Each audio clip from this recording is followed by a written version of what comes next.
Hello students, in the previous lecture we have discussed about the string problems connected motion. We are discussing further more problems for the bodies in contact with the string or directly contact with each other. We will discuss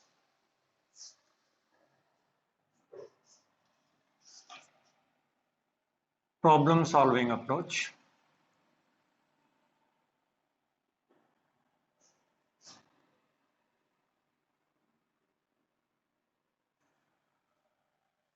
example लेते हैं.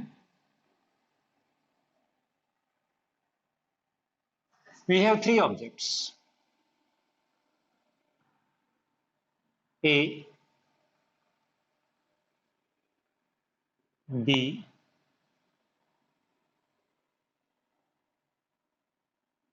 C. MA is equal to 2 kg, MB is equal to 3 kg, MC is equal to 5 kg. We want to calculate the normal reaction between this N1, N2 and N3. We want to calculate what are the contact forces N1, N2 and N3. कैसे हम इनको calculate करें? We will prepare the free body diagram FBD of A. This is body A. Which force is acting downward? MAG. And which is the reaction upward? N1. This implies that N1 minus MAG is equal to 0. This implies that N1 is equal to MAG and that is equal to 20 Newton. FBD of body 2. FBD of body B. This is body B. अब B के ऊपर forces बढ़ गए. Wait तो है ही MBG और ये C के ऊपर रखा है तो इसलिए इसके लिए ऊपर वाली डायरेक्शन में नॉर्मल रिएक्शन N2, पर ये B जो है A के नीचे रखा है तो डाउनवर्ड डायरेक्शन में N1. A की वजह से कॉन्टैक्ट फोर्स क्या मान रखा है हमने? N1 मान रखा है. B की वजह से A बॉडी के ऊपर N1 ऊपर लग रहा था तो B के ऊपर A की वजह से N1 डाउनवर्ड लग रहा है. तो उसी तरह से हमारे पास N2 minus N1 minus MBG is equal to 0. N1 हमने कैलकुलेट कर लिया. कितना कैलकुलेट कर लिया? 20 Newton minus 20 Newton minus MBG 30 Newton. That is equal to 0, or this implies that N2 is equal to 50 Newton. FBD of C.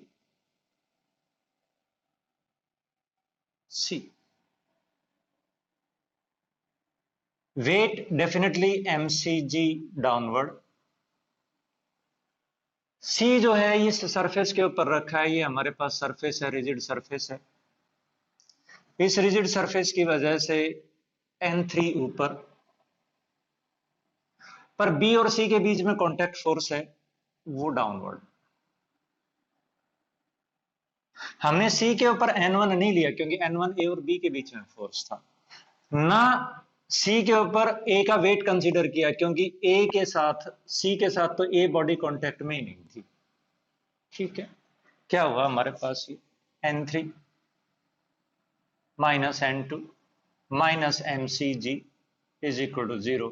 N3 N2 calculate कर लिया 50 newton minus MC 550 newton, that is equal to 0, और N3 is equal to 100 newton. N3 is equal to 100 newton. इस तरह से हमने इसको calculate कर लिया. Let we discuss more problem.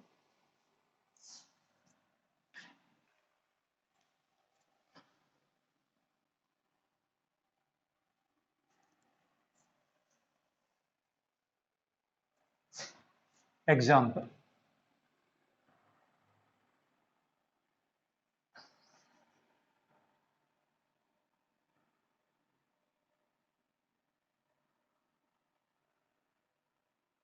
A B, M A is equal to 5 kg, M B is equal to 3 kg. Let me consider MA is equal to 5 kg, MB is equal to what? 3 kg.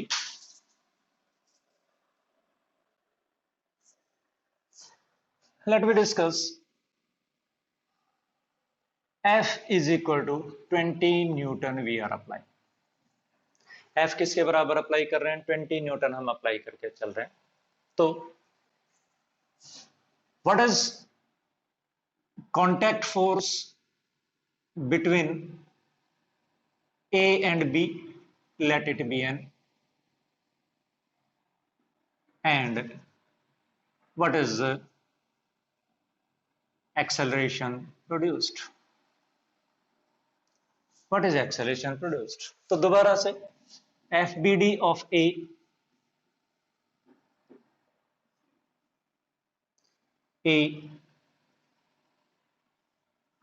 F A और B के बीच का जो contact force है वो इसके ऊपर इधर लगेगा N MAG और ये नॉर्मल रिएक्शन N1. तो यहां से हमने लिख लिया F minus N is equal to MAA, summation of Fx is equal to mass into acceleration along AX. मान लिया ये जो दोनों है, क्योंकि पीछे की तरफ से फोर्स लगाया जा रहा है, इसलिए क्या हुआ, ये हमारे पास दोनों साथ साथ मूव करेंगे. कितने एक्सेलेरेशन के साथ? A एक्सेलेरेशन के साथ. FBD of B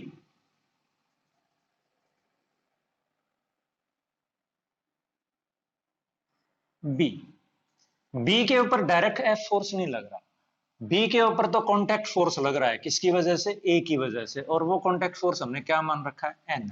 this is N. इधर कोई फोर्स नहीं लग रहा, MBG. और इधर आपके पास नॉर्मल रिएक्शन N2. तो यहां से हमारे पास N is equal to MBA. First second, first plus second add कर दिया हमने, तो क्या आ गया? F is equal to MA plus MB into A. और A किसके बराबर आ गया? F upon MA plus MB, that is equal to 20 divided by 5 plus 3, that is equal to 2.5 meter per second square.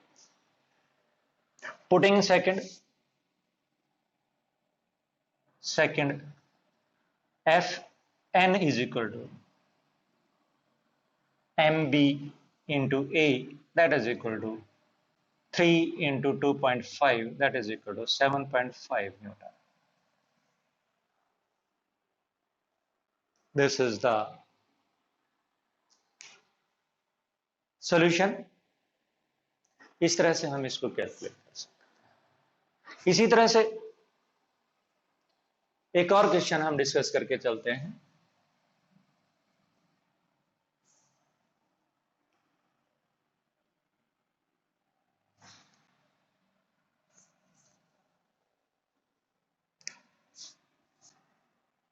A string of mass m, length L is pulled with a force F.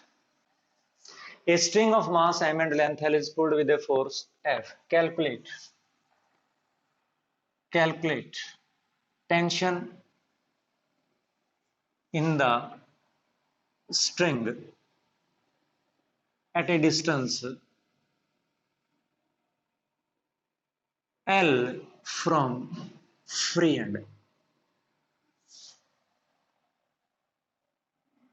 Surface कैसा है? Horizontal surface. कैसा surface है? Horizontal surface है। क्या meaning है हमारे पास? ये हमारे पास कोई स्ट्रिंग है, इसको F4 से पुल कर रहे हैं। टोटल लेंथ किसके बराबर है? L के बराबर है। हमें क्या चाहिए? हमें इस पॉइंट के ऊपर ये डिस्टेंस किसके बराबर है? L के बराबर है। इस पॉइंट के ऊपर टेंशन चाहिए क्या है? टेंशन चाहिए क्या है? क्या करेंगे हम? इसके दो पोर्शन मान लेंगे। एक ये आपके पास A portion of length L, A portion. दूसरा आपके पास B पोर्शन, B पोर्शन आपके पास कितनी लेंथ का है? L माइनस L लेंथ का है। What is mass of A portion? Mass of A portion is equal to total mass upon total length into L। Mass of B portion is equal to what? Total mass upon total length into L minus L। ठीक है, अब हम क्या करते हैं? ए का free body diagram बनाते हैं। ए का फ्री बॉडी डायग्राम बनाते हैं। इधर ये टेंशन लगा, पीछे कोई फोर्स नहीं लग रहा, नीचे इसका MAG लगा, ऊपर इसकी नॉर्मल रिएक्शन लगी N। तो यहां से मेरे पास क्या आ गया? क्योंकि रस्सी बंधी हुई है तो पूरा सिस्टम कितने एक्सेलरेशन से जाएगा? मान लिया A एक्सेलरेशन से जाएगा, तो T किसके बराबर हो गया? MA into A। कौन सा लगाया हमने? Summation of Fx is equal to MAX। ये किसका फ्री बॉडी डायग्राम लिया? ये फ्री बॉडी डायग्राम लिया हमने किसका? ए का। इसी तरह से हम फ्री बॉडी डायग्राम लें किसका? बी का, FBD, बी का। अब ये नीचे की तरफ क्या है? MB, इधर क्या है? F, और पीछे क्या है? टेंशन। ये टेंशन है ना, यहां पर टेंशन इस हिस्से को खींचेगा राइट साइड में, यहां पर टेंशन इस हिस्से को लेफ्ट साइड में खींचने की कोशिश करेगा। तो वापस हमारे पास क्या हो गया? F minus T is equal to MB into A. First plus second, first plus second, क्या आ गया हमारे पास? हमारे पास आ गया F is equal to MB plus MA is equal to MA। तो A इज इक्वल टू क्या आ गया? F by M। तो what is T? T is equal to MA। MA किसके बराबर निकाल रखा है? MA हमने ये रहा MA हम हमारे पास। ये किसके बराबर निकाल रखा है हमने? ये निकाल रखा है हमने M by L into L into A किसके बराबर है? A है हमारे पास F बाई M के बराबर। तो M से क्या कैंसिल हो गया? ये कैंसिल हो गया। किसके बराबर आ गया? F L अपॉन L के बराबर आ गया।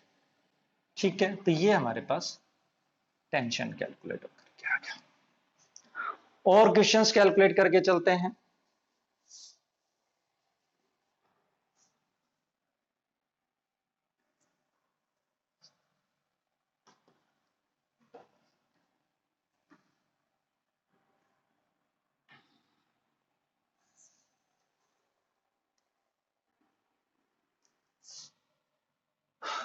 एग्जाम्पल,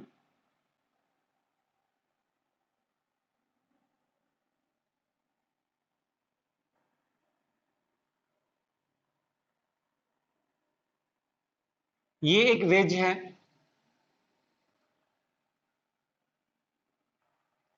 दीवार के सहारे है।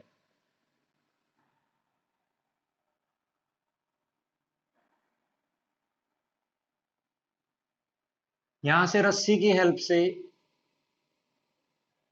एक M मास की ऑब्जेक्ट जो है वो इसके ऊपर हमने लटका रखी है।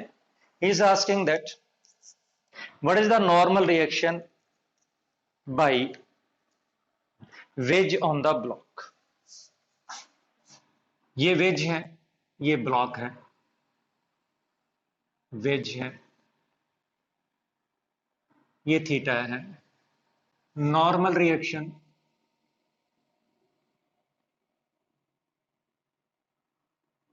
Bye wedge on block. Normal reaction by wedge on block, ये हमारे पास M मास था, व्हाट आर द, ये इस सरफेस के ऊपर रखा था, फ्री बॉडी डायग्राम बना रहा हूं मैं। ये क्या हो गया हमारे पास, वेट mg। ये क्या हो गया मेरे पास, नॉर्मल रिएक्शन। ये क्या हो गया मेरे पास, टेंशन इन द स्ट्रिंग। तो हमने क्या किया, अगर ये एंगल थीटा है तो ये भी आपके पास कितना हो गया, थीटा हो गया। ऐसे मान लेते हैं, ये x हो गया, ये y हो गया। तो mg का कंपोनेंट तोड़ा इसके अलोंग, तो क्या हो गया हमारे पास, mg cos थीटा। इधर क्या हो गया आपके पास, mg sin थीटा। क्योंकि ब्लॉक किस में है, as block in equilibrium, summation of fx is equal to 0, summation of fy is equal to 0। तो समेशन ऑफ fx में किसके बराबर हो गया, t minus mg sin theta is equal to 0, और n minus mg cos theta is equal to 0, n minus mg cos theta is equal to 0, t minus mg sin theta is equal to 0. Therefore, tension is equal to mg sin theta and normal reaction is equal to mg cos theta. Now, what are the forces acting on here? What is the normal reaction wedge surface? And what is the normal reaction wedge wall? ये और calculate करके चलते हैं। तो दोबारा से मैं free body diagram बना रहा हूं, ये रहा। लेट, अब इसके ऊपर कौन सा फोर्स काम कर रहा है, ये वाला फोर्स काम कर रहा है। कौन सा फोर्स काम कर रहा है, एन। और कौन सा फोर्स काम कर रहा है इसके ऊपर, इधर काम कर रहा है। कौन सा फोर्स काम कर रहा है, इधर कौन सा फोर्स काम कर रहा है, R, wedge due to wall. Normal reaction किसकी, वॉल की वेज के ऊपर। और कौन से फोर्स काम कर रहा है, और ऊपर की तरफ काम कर रहा है। कौन सा फोर्स काम कर रहा है, R on wedge due to lower surface. और भाई mass of wedge into G, weight of the wedge. तो नॉर्मल रिएक्शन को ब्रेक कर लेते हैं, दोबारा से नॉर्मल रिएक्शन को ब्रेक कर लेते हैं। ये एक्स एक्सेस और ये ऊपर वाई एक्सेस। तो हमारे पास ये तो हो गया N, this angle is theta, N cos theta. और ये हो गया हमारे पास N sine theta. As object is in equilibrium,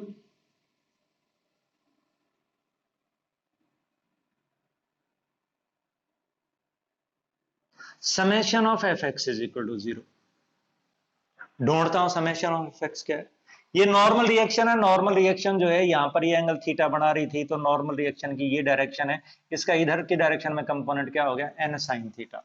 तो N sine theta minus reaction wedge का वॉल की वजह से इज इक्वल टू 0। तो R W W is equal to N sine theta, और that is N sine theta. N किसके बराबर आ रहा था, M G cos theta sine theta आ गया। ये तो आ गया हमारे पास किसकी वजह से रिएक्शन, वेज के ऊपर वॉल की वजह से reaction. And summation of F Y is equal to 0। Equilibrium तो है ही बॉडी आपकी बॉडी इक्विलिब्रियम तो है ही। तो समेशन ऑफ एफ वाई भी किसके बराबर होगा, 0 के बराबर होगा। If summation of F Y is equal to 0, तो क्या होगा हमारे पास, कौन कौन से फोर्सेस अपवर्ड काम कर रहे हैं, आर डब्ल्यू एस ये अपवर्ड काम कर रहा है, एम डब्ल्यू जी नीचे काम कर रहा है, माइनस एन कॉस थीटा ये भी नीचे काम कर रहा है, इज इक्वल टू 0। तो R W S is equal to M W G plus N cos theta. तो ये आपके पास M W G plus M, ये एम इस वाले ब्लॉक का मास है, M G cos theta into cos theta, right. क्या किया है हमने, जब हमने इसके ऊपर फोर्स की बात की थी तो इसका फ्री बॉडी डायग्राम बना लिया, और जब हमने वेज की बात की थी तो वेज का फ्री बॉडी डायग्राम बना लिया। जितने भी फोर्सेस आपके पास काम कर रहे थे उसके अनुसार हमने उनके ऊपर फ्री बॉडी डायग्राम बना करके, और इक्विलिब्रियम में था तो इसलिए हमने उसको कैलकुलेट कर दिया।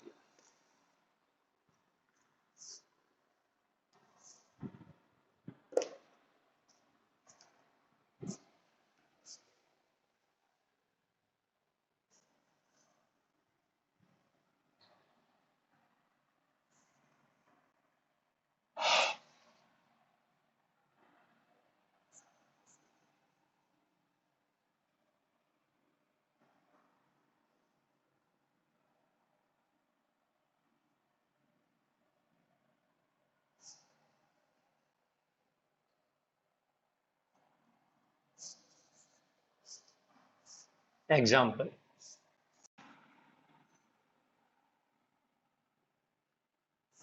एक हमारे पास वेज है ऑफ मास m, इसके ऊपर एक और ऑब्जेक्ट रख दी of small m, a is equal to what, so that it does not slide down।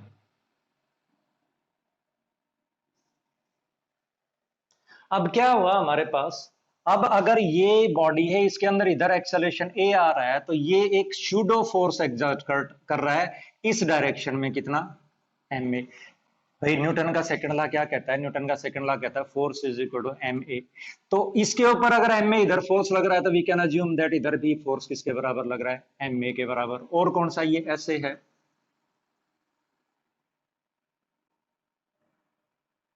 और कौन सा फोर्स काम कर रहा है इसके ऊपर, नीचे की तरफ, mg डाउनवर्ड। ये आपका नॉर्मल रिएक्शन। इस mg के दो कंपोनेंट कर दिए हमने।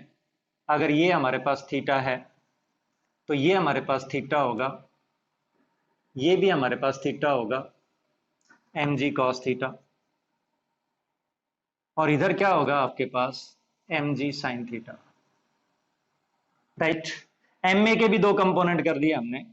इस डायरेक्शन में क्या होगा, ma sin थीटा, और ऊपर क्या होगा, ma cos theta. cos theta की डायरेक्शन में ma cos थीटा, और थीटा से अपोजिट ma sin थीटा। फिर समझ लीजिएगा, इस बॉडी को हमने राइट साइड में किस एक्सेलरेशन से मूव करेंगे, ये बॉडी नीचे स्लाइड ही ना करे। तो अगर इस बॉडी को हमने a एक्सेलरेशन से राइट साइड में मूव किया तो इसके ऊपर राइट साइड में ma के बराबर क्या लगा, फोर्स लगा। तो हमने क्या कर लिया, सूडो फोर्स मान लिया, एक वापस फोर्स लग रहा है, ये फोर्स वापस लग रहा है किसके बराबर, ma के बराबर। इस ma के दो कंपोनेंट कर लिए। अब ये सिस्टम इक्विलिब्रियम में है, तो n किसके बराबर हो गया, mg cos theta plus ma sin theta के बराबर। और ma cos थीटा किसके बराबर हो गया, ma cos theta is equal to mg sin theta. तो हमारे पास a आ गया g टेंजेंट थीटा के बराबर। यानी अगर हम इसको g टेंजेंट थीटा के बराबर क्या करके चलें, एक्सेलरेशन दे करके चलें, तो ये बॉडी नीचे स्लाइड नहीं करेगी। इससे ज्यादा एक्सेलरेशन दोगे तो ये ऊपर चलने लग जाएगी, इससे कम एक्सेलरेशन दोगे तो ये नीचे स्लाइड करने लग जाएगी। तो इसके लिए फोर्स कितना अप्लाई करना पड़ेगा, फोर्स तो आपको मोटी सी बात है, total mass of the system कितना है m, और कितने एक्सेलरेशन से चल रहा है, a से चल रहा है, तो टोटल फोर्स किसके बराबर लगाना पड़ेगा, m प्लस m इंटू जी टेंजेंट थीटा। और करते हैं,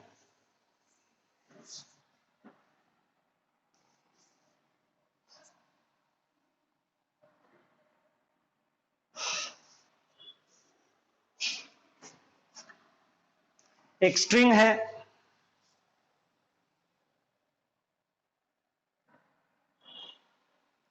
एक स्ट्रिंग है, उसके ऊपर एक साइड में ब्लॉक लग रखा है, एक स्ट्रिंग है, एक साइड में ब्लॉक लग रखा है। इस ब्लॉक का मास m/2 है, इस ब्लॉक का मास m/2 है।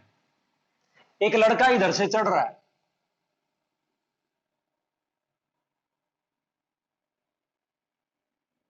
एक लड़का जो है वो इस तरफ से चढ़ने की कोशिश कर रहा है, स्ट्रिंग के ऊपर ऊपर जाने की कोशिश कर रहा है। यानी वो स्ट्रिंग को नीचे पुल कर रहा है, जिसकी वजह से ये ब्लॉक ऊपर जा रहा है। ये कह रहा है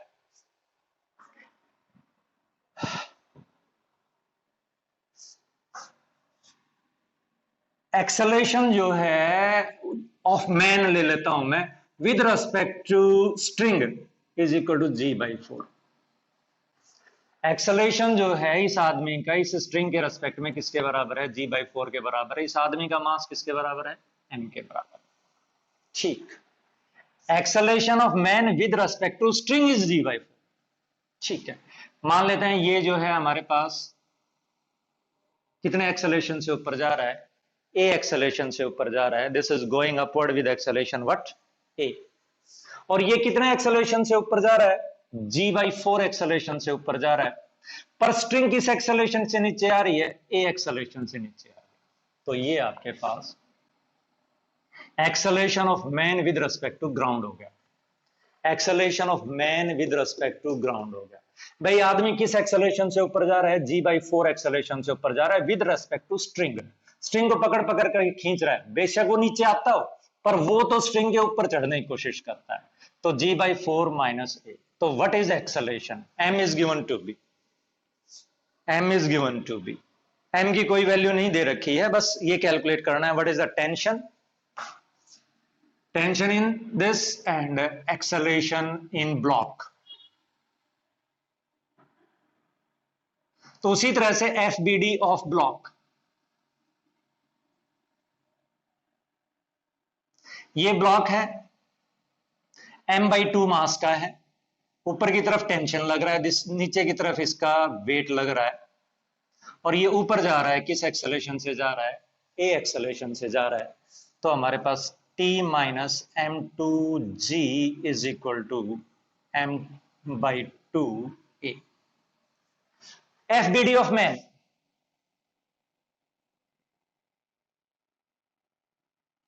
आदमी को भी ऐसे ही मान लेते हैं। आदमी का वेट m है, तो वेट नीचे की तरफ काम कर रहा है mg, ऊपर टेंशन काम कर रहा है t, और ये ऊपर जा रहा है किस एक्सेलेरेशन से? g/4 minus a। g/4 किसके रेस्पेक्ट में? रस्सी के रेस्पेक्ट में जा रहा था, और रस्सी किधर आ रही थी? नीचे आ रही थी। रस्सी का एक्सेलेरेशन कितना है? यानी एक्सेलेरेशन ऑफ स्ट्रिंग कितनी है? एक्सेलेरेशन ऑफ स्ट्रिंग कितनी है? वो है a डाउनवर्ड। और मैन का एक्सेलेरेशन क्या है? मैन का एक्सेलेरेशन जो है, acceleration of man with respect to string किसके बराबर है? g/4। तो स्ट्रिंग का विद रेस्पेक्ट टू ग्राउंड कितना हो जाएगा? मैन का विद रेस्पेक्ट टू ग्राउंड कितना हो जाएगा? a man with respect to ground, let it be a।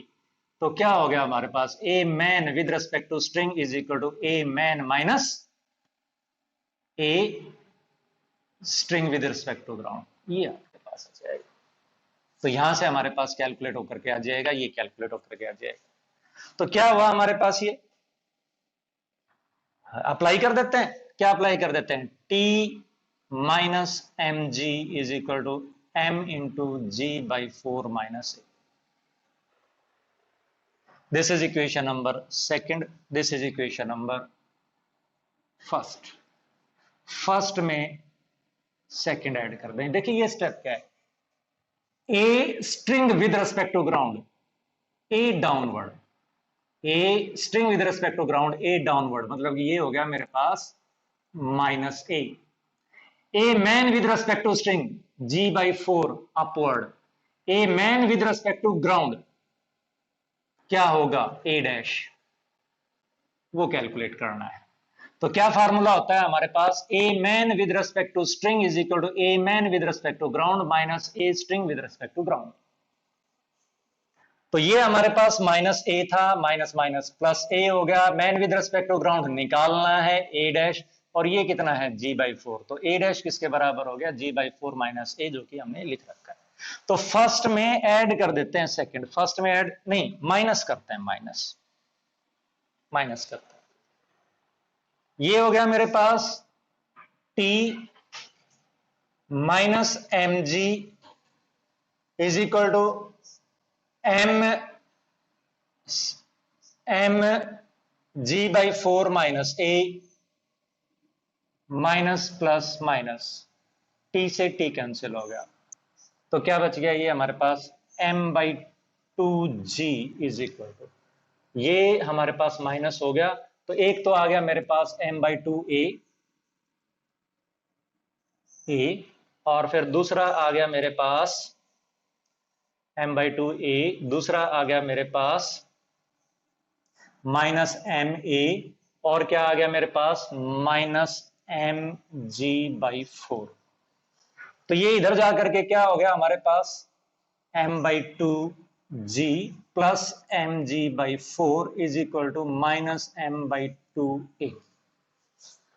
तो ये हो गया हमारे पास 3mg/4 is equal to -m/2a। तो क्या कैंसिल हो गया, m से m कैंसिल हो गया, और ये आपके पास आ गया a is equal to 3/2g। a किसके बराबर आ गया आपके पास, माइनस प्लस में हमने कहीं गड़बड़ कर दी, t minus m/2g is equal to ma, ये माइनस माइनस प्लस हो गया, this is minus minus plus, ये प्लस आएगा, प्लस आएगा, तो ये आपके पास किसके बराबर होगा, 3m/2 हो गया, 3 से 3 कैंसिल हो गया, और ये आपके पास 1/3।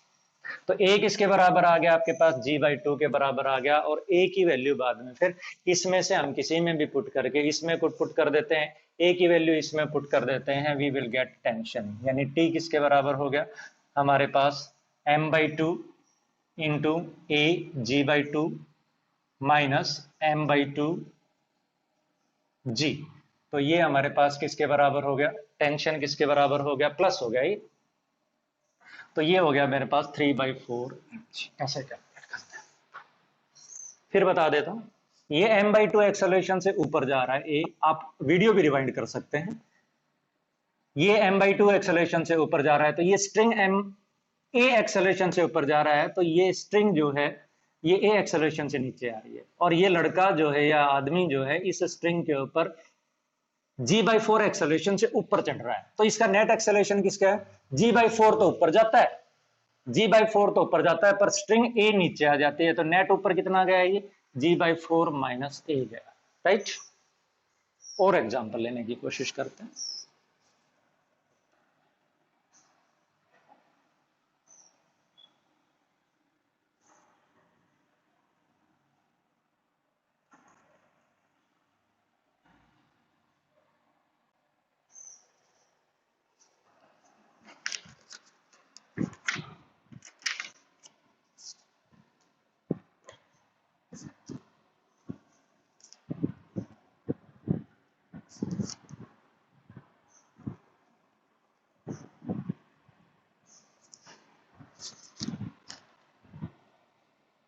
ऐसा ही क्वेश्चन,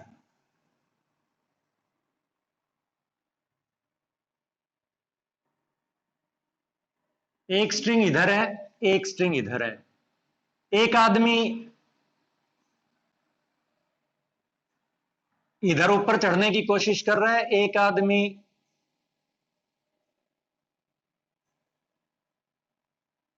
इधर ऊपर चढ़ने की कोशिश कर रहा है, कौन कौन से हैं ये, एक आपके पास m1 हो गया, एक आपके पास m2 हो गया, m1 is equal to 40 kg, m2 is equal to 60 kg। क्या चाहता है, m1 climbs up the rope acceleration 1.2 meter per second square relative to rope, m1 m acceleration of 1 with respect to string is equal to 1.2 meter per second upward, ठीक। acceleration of m2 with respect to rope is 2 meter per second square, acceleration of 2 with respect to string is equal to 2 meter per second square, ठीक है। चाहता क्या है, दोनों आपके पास same horizontal level के ऊपर होंगे, वो टाइम चाहता है 5 मीटर। कितने टाइम के बाद में वो सेम हॉरिजॉन्टल लेवल के ऊपर होंगे, ये चाहता है। मान लेते हैं acceleration in the string is A, let acceleration in string with respect to ground is a,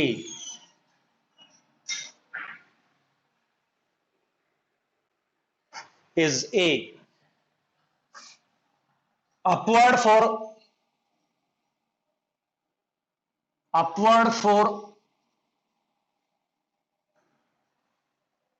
m2 and downward for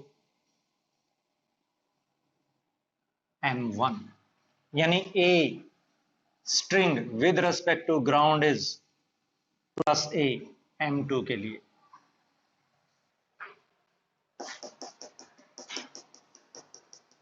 तो what is a2 with respect to ground? What is a2 with respect to string is equal to a2 with respect to ground minus a spring with respect to ground. So what is this? 2 is equal to a2 minus a string with respect to ground is a, therefore what? a2 is equal to 2 plus a, upward आ गया, positive आया, upward ना। देखो क्या किया, मान लेते हैं ये वाली स्ट्रिंग ऊपर जा रही है भाई, ये एक इधर से चढ़ रहा है, एक इधर से चढ़ रहा है, हो सकता है स्ट्रिंग तो खींचेगी, या तो ये खींचेगा अपनी तरफ या ये खींचेगा अपनी तरफ। तो हमने मान लिया कि ये वाली स्ट्रिंग जो है ऊपर जा रही है और इधर आ रही है नीचे। अब A string with respect to ground is equal to minus A for किसके लिए? m1 के लिए। तो what is a first with respect to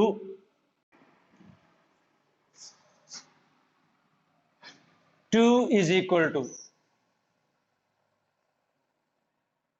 a2 or the string with respect to ground is going upward.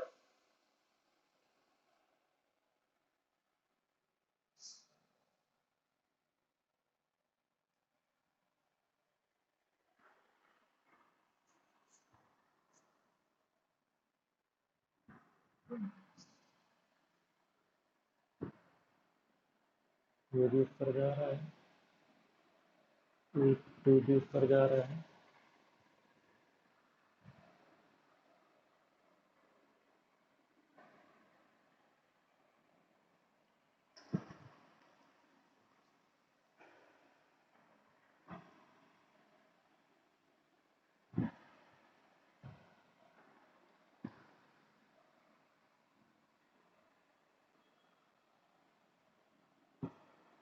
तो plus यही आएगी।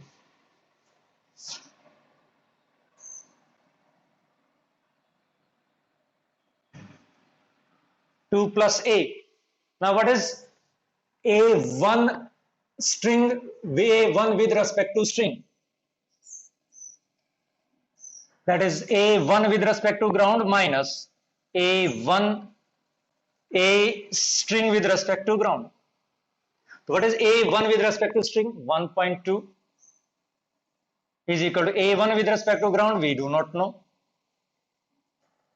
And what is a string with respect to ground? Minus A. तो a1 आ गया हमारे पास 1.2 minus ए, किसके बराबर आ गया? a1 हमारे पास किसके बराबर आ गया? a1 आ गया 1.2 माइनस ए। अब हम कैलकुलेट करके चलते हैं, क्या हुआ हमारे पास। अब फ्री बॉडी डायग्राम बनाते हैं। किसका फ्री बॉडी डायग्राम बनाते हैं? m1 का फ्री बॉडी डायग्राम बनाते हैं। वो क्या हो गया हमारे पास? वो हो गया t ऊपर m1g नीचे। तो t ऊपर t minus m1g is equal to m1a। तो t और सेकंड का a1 की वैल्यू लिख दी हमने, t minus m1g is equal to m1 a1 is equal to 1.2 minus A. T का पता नहीं, ये आपके पास 400 हो गया, इज इक्वल टू M140 हो गया इंटू 1.2 हो गया और माइनस ए हो गया।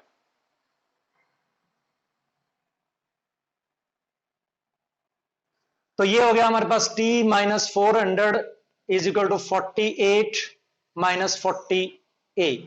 तो ये आपके पास हो गया T is equal to 448 minus 40 A. T is equal to किसके बराबर हो गया? 448 माइनस 48। अब इसके लिए करें T minus M2G is equal to M2A2। T कितना पता नहीं, माइनस M2G किसके बराबर? 600 के बराबर, इज इक्वल टू M2 किसके बराबर? M2 60 के बराबर, A2 किसके बराबर? 2 प्लस ए। तो T माइनस 60 किसके बराबर? 600 किसके बराबर हो गया? 120 प्लस 60 ए। तो T हमारे पास किसके बराबर आ गया? 720 प्लस 60 ए। ये इक्वेशन नंबर 1 है, इक्वेशन नंबर 2 है। इक्वेशन नंबर 1 को और इक्वेशन नंबर 2 को कंपेयर कर दिया। Comparing equation 1 and equation 2, compare कर दिया इक्वेशन नंबर 1 और इक्वेशन नंबर 2 को। तो क्या हुआ हमारे पास? 720 plus 60a is equal to 448 minus 40a। इधर आ गया 100a is equal to 448 minus 720। 100a is equal to क्या आ गया? 0, 2 बच गया और भाई 11 में 4 गए 7 और ये 2.72 मीटर पर सेकेंड स्क्वायर। एक बार फिर समझ लेते हैं, मैं समझा देता हूं। A with respect to string दे रखा है 1.2 metre per second square, A first body का।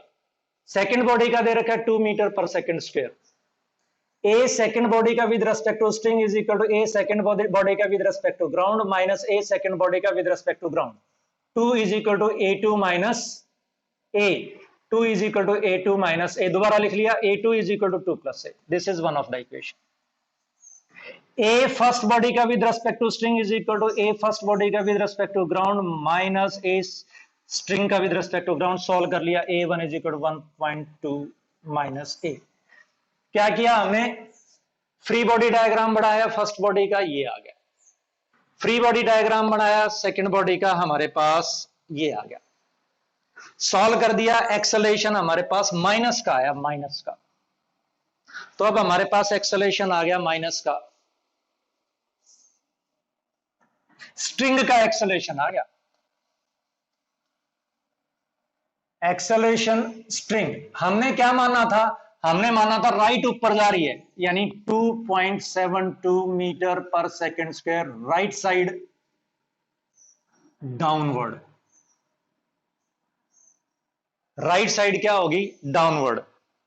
और लेफ्ट साइड अपवर्ड। तो रिलेटिव एक्सेलरेशन कितना हो गया फर्स्ट का और सेकंड का?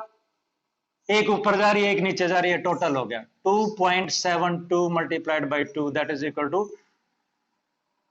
5.54 मीटर पर सेकेंड स्क्वायर। 2 2 जा 4, 2 7 जा 14, 2 2 जा 4, 5.44 मीटर पर सेकेंड स्क्वायर। क्या लगा दें? S is equal to U T plus half A T square. S कितना? 5, U कितना? 0, प्लस हाफ कितना? A कितना? 5.44 इंटू टी स्क्वायर। तो T किसके बराबर हो गया? T हो गया आपके पास 10 डिवाइडेड बाई 5.44।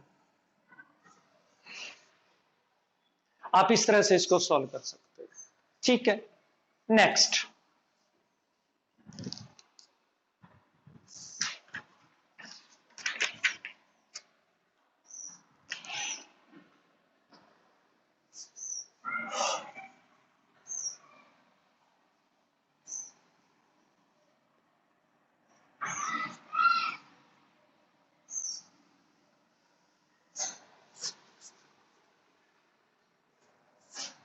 एग्जाम्पल।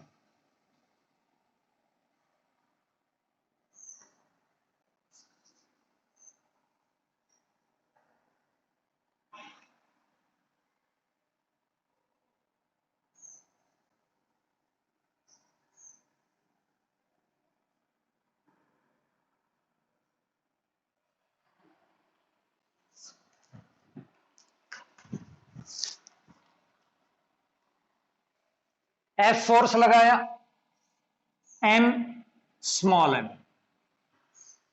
अब ये पूछ रहा है कि भाई what are the accelerations in the two blocks, इन दोनों ब्लॉक्स में एक्सेलरेशन कितना है। मैं मान लेता हूं m1 का डिस्टेंस, m स्मॉल m का डिस्टेंस x1 है, स्मॉल m का डिस्टेंस किसके बराबर है, x1 के बराबर है, और इस पुल्ली का डिस्टेंस कितना है, ये पुल्ली जो मासलेस है इसका डिस्टेंस कितना है, x2 है। अब जिस एक्सेलरेशन से ये पुल्ली आगे जाएगी उसी एक्सेलरेशन से m2 मास आगे जाएगा, जिस एक्सेलरेशन से पुल्ली आगे जाएगी उसी एक्सेलरेशन से m मास आगे जाएगा। Now what is the relation between the accelerations of, जानबूझ करके मैं एक काम कर लेता हूं, ये m1 ले लेता हूं, ये m2 ले लेता हूं। What is the relation between m1 and m2? m1 और m2 में रिलेशन क्या है, ये हम कैलकुलेट करना चाहेंगे। तो इसको कैलकुलेट करने के लिए क्या करें हम, स्ट्रिंग की टोटल लेंथ कितनी, what is this, this is x2 minus x1। तो क्या हो गया हमारे पास, टोटल लेंथ कितनी होगी, L is equal to x2 minus x1 plus x2। L किसके बराबर हो गया, 2x2 minus x1, differentiating, L तो कांस्टेंट है 0, 2dx2 divided by dt minus dx1 divided by dt, that is equal to 2v2 minus v1। Again differentiating, 0 is equal to v2 का differentiation करेंगे तो acceleration आ जाएगा 2a2 माइनस a1। तो first body a1 is equal to 2a2 आ गया, a1 is equal to किसके बराबर आ गया, a1 is equal to 2a2 आ गया। सेकेंड बॉडी में जो आपके पास एक्सेलरेशन है, सेकेंड बॉडी में जो एक्सेलरेशन है वो फर्स्ट बॉडी के एक्सेलरेशन का हाफ है। सेकेंड बॉडी के अंदर जो एक्सेलरेशन है वो फर्स्ट बॉडी के अंदर एक्सेलरेशन का हाफ है। कैलकुलेट करते फिर चेक कर लेते हैं, समझ लेते हैं इसको क्या हुआ। L किसके बराबर, ये टोटल कितना x2, x2 minus x1 plus x2। तो फर्स्ट बॉडी का एक्सेलरेशन, फर्स्ट बॉडी का एक्सेलरेशन सेकेंड बॉडी के एक्सेलरेशन के कंपैरिजन में डबल है, फर्स्ट बॉडी का एक्सेलरेशन सेकेंड बॉडी के कंपैरिजन में डबल है। Let a2 is equal to a, then a1 is equal to 2a. What are the forces FBD of m1, T m1, तो T is equal to m into 2a। FBD of pulley,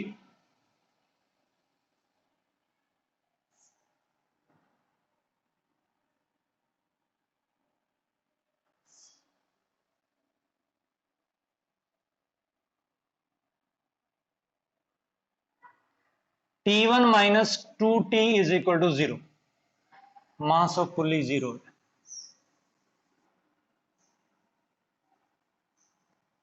FBD of M2,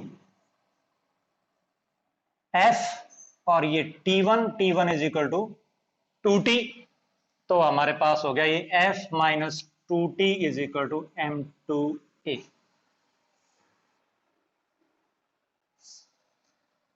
first M2A2 that is equal to F minus 2T is equal to M2A। तो putting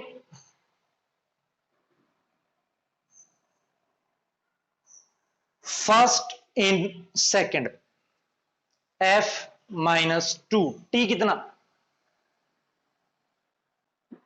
2MA is equal to 2M1A is equal to M2A। तो ये आ गया मेरे पास F is equal to 4m1 plus m2 into a. तो a आ गया हमारे पास F divided by 4m1 plus m2। ये स्ट्रिंग की लेंथ चेक करो, देखो ये स्ट्रिंग की लेंथ कांस्टेंट है। इस स्ट्रिंग की लेंथ का लेंथ कितनी है? x2 plus x2 minus x1, 2x2 minus x1। Differentiate कर दिया, लेंथ कांस्टेंट है, ये आ गया, ये आ गया। फिर डिफरेंशिएशन कर दिया, एक्सेलेरेशन आ गया, a1 is equal to 2a2 आ गया। हमने अज्यूम कर लिया a2 किसके बराबर है? a के बराबर है। a1 किसके बराबर है? 2a के बराबर। अब फ्री बॉडी डायग्राम डालने लगे हम, किसका? m1 का। तो m1 का फ्री बॉडी डायग्राम डालने लगे, m1 को t खींच रहा है, तो t is equal to m into 2a। फिर फ्री बॉडी डायग्राम हमने डाला किसका? पुल्ली का। तो ये आपके पास 2t, t1 minus 2t is 0। क्यों? क्योंकि mass of the pulley is taken to be 0। अब F body free body diagram डाला किसका? m2 का। तो ये हो गया हमारे पास, इधर तो t1 लग रहा है, ये वाला t1 लग रहा है, t1, और इधर f लग रहा है। तो f माइनस t1 यानी f minus 2t is equal to m2a2। ये वैल्यू हमने सॉल्व कर ली, कैलकुलेट कर लिया। इस वीडियो में हम 2 प्रॉब्लम और करेंगे।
एफ फोर्स से पुल किया, एफ फोर्स से पुल किया।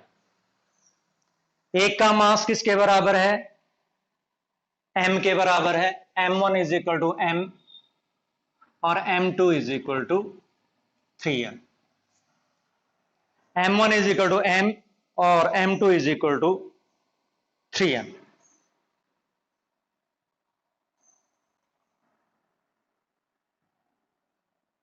अब चेक करते हैं।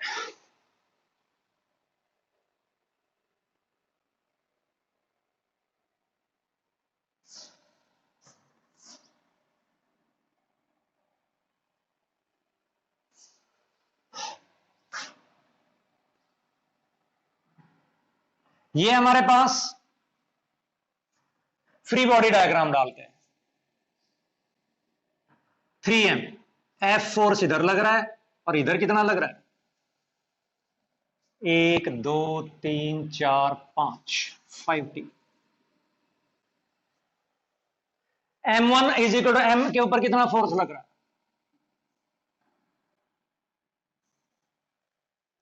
m1 is equal to m के ऊपर कितना लग रहा है? 1 2 3 4, 4t।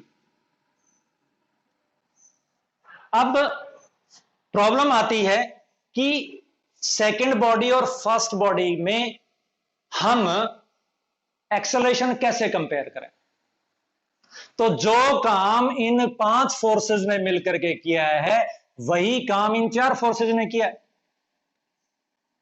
तो 5t इंटू, मान लेते हैं x डिस्टेंस है, x is equal to 4t into y. तो क्या हो गया हमारे पास? D square x upon d t square is equal to 4/5 d square y upon d t square. ये तो मेरे पास कौन सी बॉडी हो गई, सेकंड बॉडी होगी जिसके ऊपर 4t लग रहा है, यानी इसके अंदर एक्सेलरेशन ये a2 हो गया और ये हमारे पास 4/5 a1 हो गया। इसके अंदर एक्सेलरेशन कितना a1 और इसके अंदर एक्सेलरेशन कितना a2, कैलकुलेट कर देते हैं।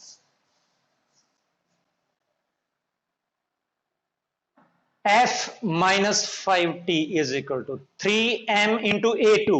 a2 is 4/5 a1. 4t is equal to m into a1. Solve करते हैं इसको, we will get the correct answer. Answer will be, solve कर ही देते हैं, इसको ऊपर से 4 से मल्टीप्लाई कर देते हैं, इसको नीचे 5 से मल्टीप्लाई कर देते हैं और ऐड कर देते हैं, तो कितना हो गया 4f is equal to 4 × 12 = 48, 48 a1, 48 m a1 और ये +5 48/5 प्लस 5 m a1, तो ये आ गया हमारे पास 20f is equal to 73 m a1। तो यहां से a1 की वैल्यू आ गई मेरे पास, किसके बराबर आ गई, a1 की वैल्यू आ गई हमारे पास 20f डिवाइडेड बाय 73। देखो यहां पर हमने एक्सेलरेशंस में किस तरह से, मान लो ये x डिस्टेंस ट्रेवल करती है, ये y डिस्टेंस ट्रेवल करती है, इसके ऊपर कितना फोर्स लग रहा है, कितनी स्ट्रिंग है 1 2 3 4 5, 5 स्ट्रिंग है, तो 5t फोर्स हो गया, डिस्प्लेसमेंट y हो गया, इसमें 1 2 3 4 4t फोर्स हो गया और x डिस्प्लेसमेंट हो गया, ये आ गया। डबल डिफरेंशिएशन करके हमने एक्सेलरेशंस में रिलेशन कैलकुलेट कर दिया, राइट। चलो फिर दोबारा से एक सेशन और लेंगे इन प्रॉब्लम्स के लिए। Thank you.